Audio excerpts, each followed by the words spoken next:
here we just relay some facts, whether they're new or antique. So just sit back and relax. It's time for What's Up This Week. Hello everyone and welcome to What's Up This Week, your weekly dose of facts and trivia from University Branch Library. So let's get things started with a question, shall we? About how many days does it take to reach the moon from Earth? Is it A, 16, B, 12, C, 8, D, 5, or E, 3?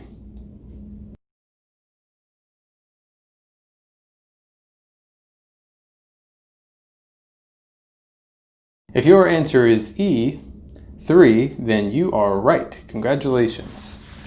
Indeed, it takes about 3 days to get from here, the Earth, to there, the moon, our closest neighbor.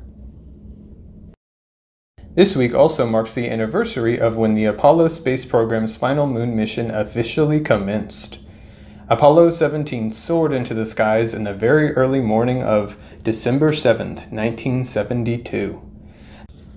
The three-man crew consisted of Commander Eugene Cernan, Lunar Module Pilot Harrison Schmitt, and Commander Module Pilot Ronald Evans. They were joined by 5 mice. Mere days later, Schmitt and Cernan were traversing the moon's unique surface, becoming 2 of only 12 people to ever do so. The purpose of the journey included geological surveying and sampling of materials, and surface features in a pre-selected area of the Taurus-Littrow region on the moon, deploying and activating surface experiments, and conducting in-flight experiments and photographic tasks during lunar orbit and trans-Earth coast. The mission yielded many broken records ultimately. It was the longest moon landing, it had the most lunar orbits at 75. It also had the longest total extravehicular activities, or moonwalks. All of this took place nearly 50 years ago, though. You may be curious as to why we humans haven't returned even once since then.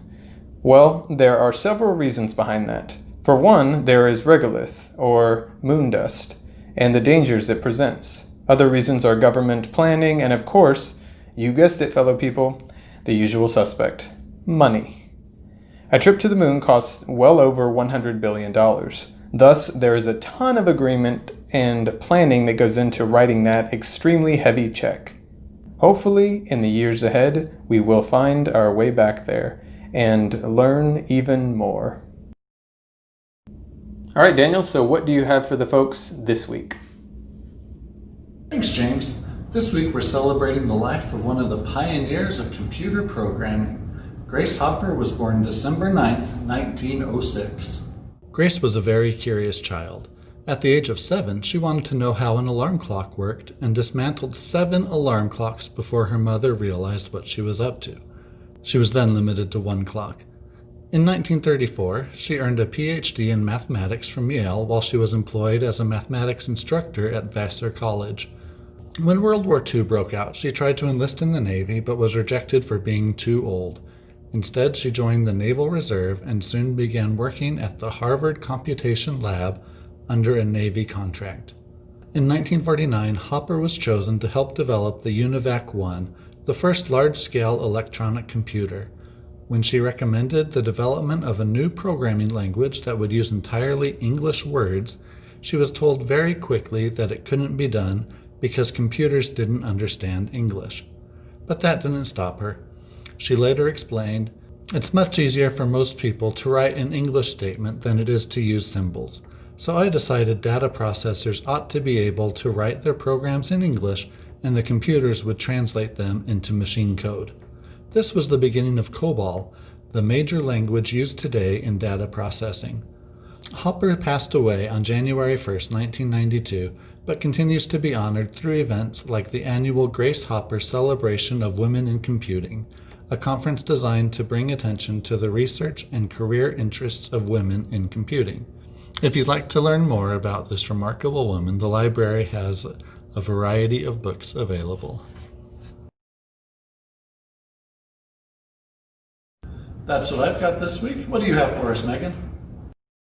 Hi everyone! This week's weird thing is that December 11th is Kaleidoscope Day. A kaleidoscope is an optical instrument with multiple mirrors inside that are tilted at angles.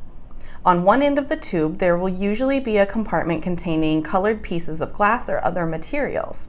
When you look through a kaleidoscope, it creates a symmetrical pattern out of the reflections of that colored glass. Some kaleidoscopes have compartments that you can rotate, which will move the colored glass around, creating more beautiful images. The word kaleidoscope is derived from several ancient Greek words and basically means observation of beautiful forms. It was invented around the year 1816 by a Scotsman named David Brewster. He discovered the effect a kaleidoscope makes while conducting experiments on light polarization.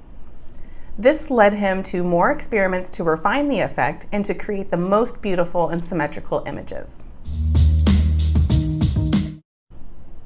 The kaleidoscope was popular as a means of amusement, but it also had practical applications for artists and designers.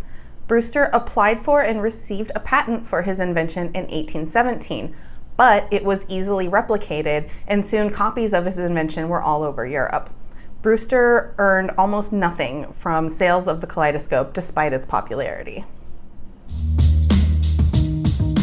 There have been many variations on the basic kaleidoscope throughout the years.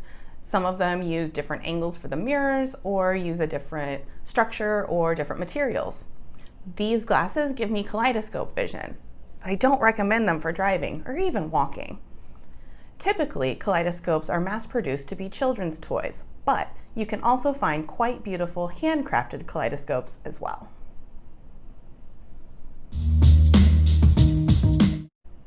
We celebrate Kaleidoscope Day on December 11th because it is Sir David Brewster's birthday. If you want to learn more about the science behind kaleidoscopes or how to make one yourself, we've got library items available to help you with either endeavor. Happy Kaleidoscope Day, and tune in next week for more facts and trivia from University Branch Library.